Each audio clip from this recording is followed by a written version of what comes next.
Hello everyone, good morning and welcome back my YouTube channel. I hope आप सभी मस्त होंगे, स्वस्थ होंगे और अपने काम पे व्यस्त भी होंगे। मैं भी अपने काम पे व्यस्त हूँ और इससे पहले की वीडियो में मैंने आपको इस कुर्ती की कटिंग बताई थी। तो चलिए करते हैं अब इसके स्टिचिंग।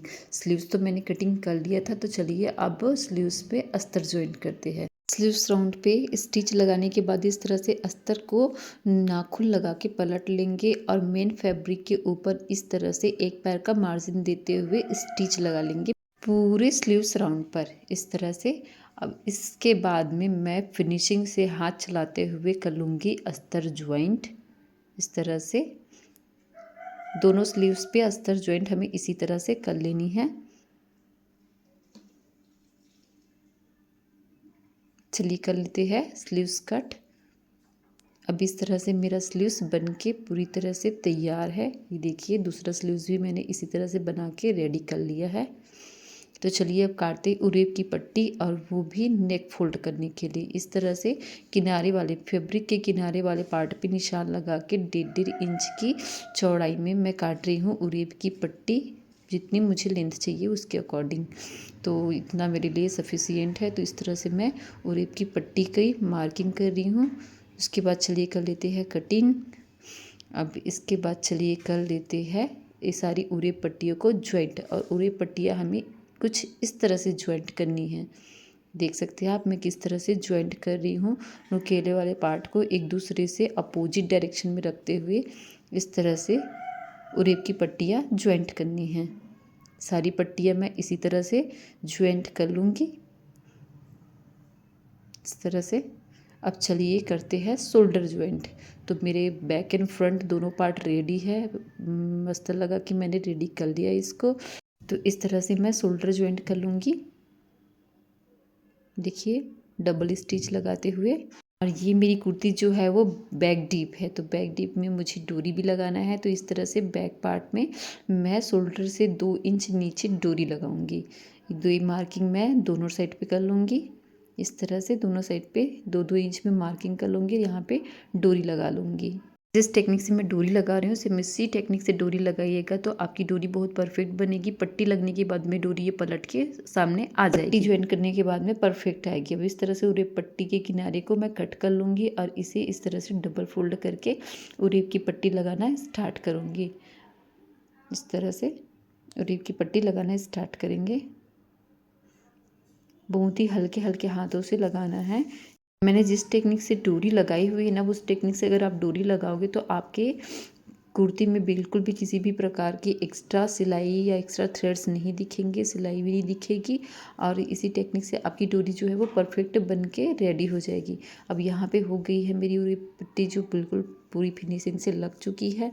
अब इस तरह से मैं एक्स्ट्रा फैब्रिक जो भी मेरा बचा है उसको कट कर लूँगी एक्स्ट्रा पट्टी। और यहाँ पे मैंने अंदर वाली फैब्रिक को कुछ इस तरह से मोड़ा हुआ है ताकि इसका धागा वगैरह ना निकले। अब इस तरह से उरेब की पट्टी को रखते हुए मशीन के नीचे मैं उरेब की पट्टी के एकदम किनारे पे इस तरह से नेल लगा लूँगी ताकि इसका किनारा बन जाए, धार बन जाए। और उसके ऊपर में ही मैं सिलाई लगाती जाऊँगी ताकि ये उरेब की पट्टी पलटाने के बाद भी ऊपर की तरफ विजिबल ना हो बल्कि अंदर की तरफ ही छुपी रहे। इस तरह से मेरा स्टिच कंप्लीट हो चुका है। तो फिर चलिए अब कुर्ती को पलटा लेते हैं क्योंकि हमें आगे की सिलाई जो है वो रॉन्ग साइड पे करनी है। इस तरह से कुर्ती को मैंने पलटा लिया है और उरेब की पट्टी को मोड़ते हुए मैं लंबे टाकों वाली सिलाई लगा रही हूँ ताकि ये कुर्ती बन जाने के बाद में मुझे इसके ऊपर तुरपाई तो करनी ही है, क्योंकि तुरपाई में ही गले की फिनिशिंग जो है वो बहुत ही अच्छे से आती है। तो इस तरह से मैं लंबे टाकों में पूरे राउंड पे स्टिच लगा ली हूँ। अब इस तरह से मेरा नेक बन के तो रेडी है। चलिए स्लीव्स ज्वाइंट करते हैं। तो स्लीव्स का यहाँ क्रॉस वाला पार्ट जो मैंने क्रॉस किया था उसे फ्रंट साइड पे रखते हुए जहाँ पे मैंने कट्स लगाए थे सेंटर पे, तो सेंटर टू सेंटर मिलाते हुए इस तरह से मैं स्लीव्स अटैच करना स्टार्ट कर रही हूँ। मैं ये सिलाई जो है वो सेंटर से स्टार्ट कर रही हूँ। तो सेंटर से स्टार्ट करते हुए इस तरह से मुझे नीचे तक आना है और नीचे से फिर मशीन को घुमाते हुए इस तरह से ऊपर की तरफ आना है। तो अब ऐसे मैं ऊपर की तरफ सेंटर की तरफ आऊँगी और यहाँ पे सेंटर पे कंप्लीट हो जाने के बाद में सेम स्टिच में और सेम पैटर्न से सेम टेक्निक से स्टिच में नीचे की तरफ मतलब बैक साइड के तरफ आस्तीन ज्वाइंट करूँगी। इस तरह से नीचे तक हो गया मेरा। अब यहीं से मैं फिर से अपनी सिलाई को सेंटर की तरफ लाते हुए स्टिच लगाऊंगी।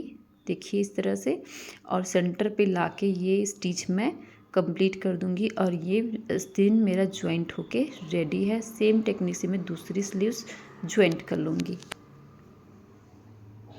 तो फिर चलिए करते हैं अब फिटिंग। स्लीव्स ज्वाइंट करने के बाद में अब मेरा कुछ नहीं बचा है, बस फिटिंग करना है। फिटिंग की सिलाई लगाने के बाद ही हम लोग चॉक फोल्ड करेंगे। तो इस तरह से मैं कुर्ती को प्रॉपर फोल्ड करके अच्छे से बिठाते हुए सेंटर मार्किंग कर ली हूँ। अब सेंटर से मैं ले रही हूँ चेस्ट जो मेरा है 8.25 पे। इस तरह से सेम मार्किंग मैं दूसरे साइड पे कर लूँगी। अब यहाँ पे शोल्डर से 14 इंच नीचे मैं करूँगी वेस्ट की मार्किंग।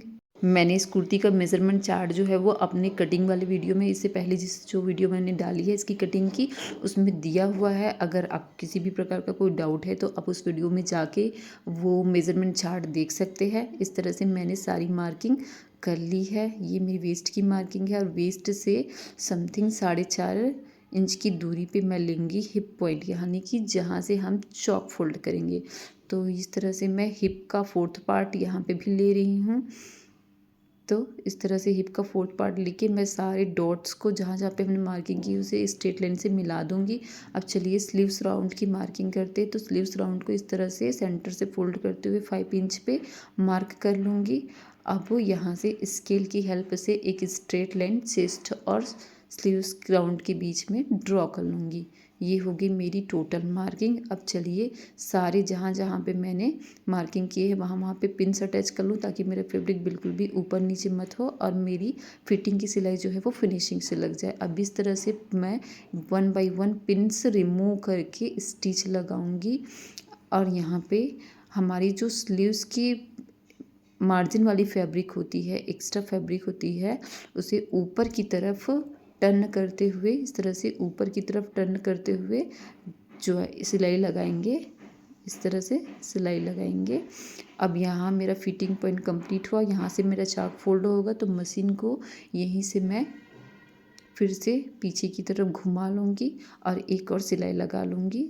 और अगर आप चाहते हैं तो इसमें 2-3 सिलाई एक्स्ट्रा लगा सकते हैं बाद में, अगर लूज़ टाइट हो तो उसके लिए। अब इस तरह से मैं चॉक पॉइंट पे जहाँ तक मेरी फिटिंग की सिलाई आई है वहाँ पे एक निशान लगा ली हूँ और इस तरह से नीचे की तरफ मार्किंग कर रही हूँ। नीचे की तरफ भी मैंने 1.5 इंच पे निशान लगाया हुआ है। अब इस तरह से बन गया मेरा एक स्ट्रेट लाइन। यहाँ से मैं लंबी टाकों वाली सिलाई लगा रही हूँ चॉक फोल्ड करने के लिए। इस तरह से लंबी टाकों वाली सिलाई। फिर चलिए करते हैं चॉक फोल्डिंग, जिसके लिए मैंने फैब्रिक को डबल फोल्ड कर लिया। इस तरह से चॉक जिस तरह से फोल्ड होता है डबल फोल्ड करके मैं किनारे से स्टिच लगाना स्टार्ट कर रही हूँ। ये मेरा स्टिच लगते हुए आ रहा है। अब यहाँ पे हम लोग ये चेक करेंगे कि ये मेरी फिटिंग की पॉइंट है, तो सेम पॉइंट मैं यहाँ पे निशान लगा लूँगी ऊपर वाली साइड पे, जैसे मुझे पता चले कि मेरी फिटिंग पॉइंट कहाँ पे है। और मुझे मेरी फिटिंग पॉइंट से 1 इंच ऊपर तक स्टिच लगाना है। इस तरह से 1 इंच ऊपर तक, देखिए इस तरह से 1 इंच ऊपर तक स्टिच लगाऊंगी। मैं स्टिच यहीं पे ख़त्म करती हूँ और इसे फोल्ड करते हुए इस तरह से मोड़ते हुए दूसरे साइड की चॉक फोल्डिंग करेंगे इस तरह से। अब फिर से यहाँ पे डायरेक्शन चेंज करेंगे और नीचे की तरफ मोड़ते हुए कपड़े को डबल फोल्ड करते हुए इस तरह से पूरे लाइन पे फिर से स्टिच लगा लेंगे। इस तरह से मेरी एक साइड का चॉक फोल्डिंग हो गया है। सेम मेथड से, सेम टेक्निक से मैं दूसरे साइड का चॉक फोल्डिंग कर लूँगी। अब इस तरह से जो मैंने लंबे टाँकों वाली सिलाई लगाई थी उस वाले धागे को इस तरह से खोल लेना है। बहुत ही आसानी से खुल जाता है और आपकी चॉक की फिनिशिंग भी बहुत अच्छे से आती है। देखिए ये मेरा चॉक फोल्ड हो चुका है। दूसरी साइड भी मैं इसी तरह से फोल्ड कर लूँगी। अब चलिए इस तरह से लेंथ में, अगर नीचे की लेंथ को भी तो फोल्ड करना ही पड़ेगा ना, तो इस तरह से मैं मार्किंग कर रही हूँ 1.5 इंच पे। 1.5 इंच मुझे फोल्डिंग में लेना है कपड़ा, तो इस तरह से मैं मार्किंग कर दी हूँ दोनों साइड पे। तो फिर यहाँ से स्टिच लगाना स्टार्ट करती हूँ और ये स्टिच लगाते लगाते हो गया मेरा लास्ट तक आ चुका है। देखिए ये कम्प्लीटली हो गई है।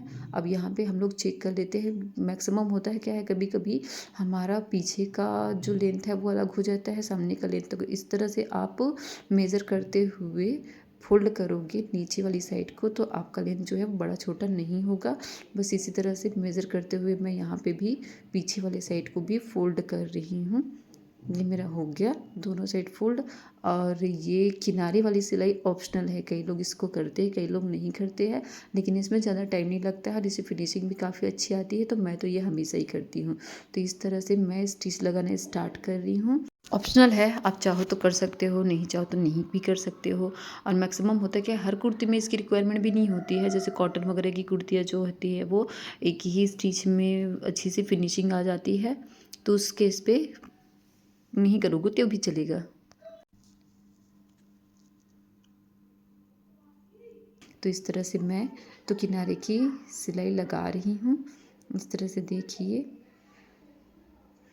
अब बस इसमें ना ज़्यादा कुछ करना नहीं होता है, नहीं मशीन निकालना होता है, बस मशीन को घुमा घुमा के आपको एडजस्ट करना होता है। ये देखिए मेरा चौक का किनारा वाला पार्ट आ गया। बस यहाँ से मैं फिर से मशीन को टर्न करते हुए दूसरे साइड पे, दूसरे कट पे ला लूँगी इस तरह से। देखिए सेंटर से ही घुमाना होता है और स्टिच लगाना, तो यहीं से फिर से मैं अपनी मशीन को टर्न कर लूँगी इस तरह से।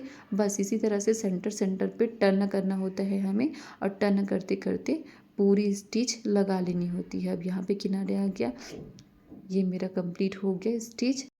ये थी मेरी सिंपल सी कुर्ती की बहुत ही इजी और सिंपल स्टिचिंग। आई होप आप सभी को अच्छे से समझ में आया होगा, और मैं पूरी कोशिश करती हूँ अपनी वीडियो में सब कुछ अच्छे से समझाने की और कुछ नया सिखाने की। और मुझे उम्मीद है कि आप सभी को मेरी वीडियो में कुछ जानकारी मिलती होगी, कुछ नया सीखने को मिलता होगा। और अगर इसी तरह के नए नए ट्यूटोरियल वीडियो पाना चाहते हैं तो मेरे चैनल को सब्सक्राइब कर लीजिए। और हाँ, अगर आपको किसी भी प्रकार का कोई भी डाउट रहता है, किसी भी स्टिचिंग में, किसी भी वीडियो से रिलेटेड, तो आप मुझे कमेंट ज़रूर कीजिएगा। मैं आपके कमेंट का रिप्लाई ज़रूर करूँगी। Thanks for watching.